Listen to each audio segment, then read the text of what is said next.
In this video, we'll explore anonymous functions and arrow functions.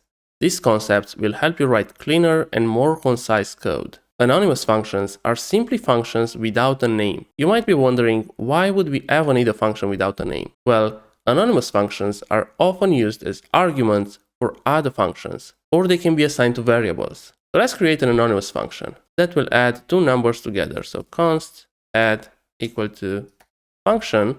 You don't type the name, you just type a and b, so the parameters. Open braces, return a plus b. So we created a variable named add, which is equal to a function that received the parameters a and b, and then it returns the result. And then we can use the variable name as the function name. So we can write console log add of 2 and 4. Run the program. Arrow functions are a more concise way of writing anonymous functions in JavaScript. They were introduced in ES6 and have a slightly different syntax compared to regular functions. Let's rewrite our previous add function using the arrow function syntax.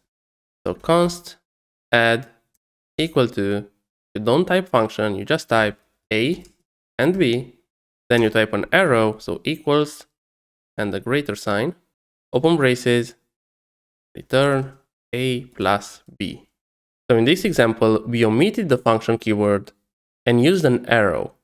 The parameters are still placed in parentheses, but the body of the function is now after the arrow.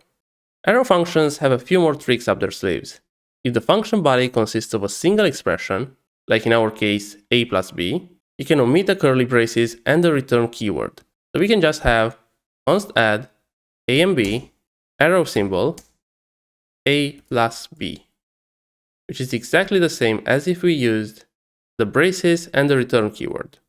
Now, which type of function should you use? At this point, it doesn't matter that much.